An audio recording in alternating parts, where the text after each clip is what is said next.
Policia e Tiranës po vijon kërkimet intensive për gjetjen e 34 vjeçarit England Koçi, i cili rezulton i zhdukur që prej 4 qershorit. Hetuesit dyshojnë se ai mund të ketë humbur jetën pas një ngjarjeje kriminale, ndërsa si person i dyshuar për rastin kërkohet Armando Shakaj. Operacionet e kërkimit janë shtrirë në zona të ndryshme të Tiranës dhe Elbasanit, ndërsa në ndihmë të autoriteteve shqiptare është angazhuar edhe një ekip specialistësh nga Kosova për të asistuar në gjetjen e trupit të riut. Dhe aktualisht që po flasim, është një strukturë e posaçme që po kërkohet në lidhje me trupin e shtetesit England Koçi. Kërkimet janë përqendruar kryesisht në rrethinat e Tiranës, mes kufirit ndarës Elbasanit dhe Tiranës. Aktualisht, krahas shërbimeve të policisë së shtetit, në ndihmë na ka ardhur një njësi e posaçme nga FSK-ja, po vijon kërkimi, deri tani nuk kemi pasur një rezultat konkret. Paralelisht, forcat e Renea vijojnë aksionin për kapjen e Sadik Llanajt, i dyshuar si autor i vrasjes së 27 vjeçarit Ardian Baloshi në Kamës. Edhe pse policia ka ofruar një shpërblim prej 10.000 eurosh për informacionet që çojnë në lokalizimin e tij, deri tani autori i dyshuar mbetet në arrati.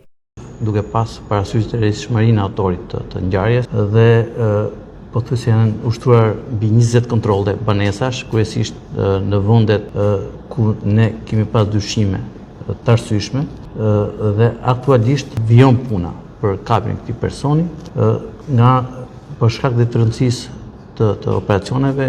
U thash edhe në intervistën që dhash para jush, është angazhuar dhe po vijojnë të angazhohen forcat e Renea dhe mendojmë që shumë shpejt do kapet ky person.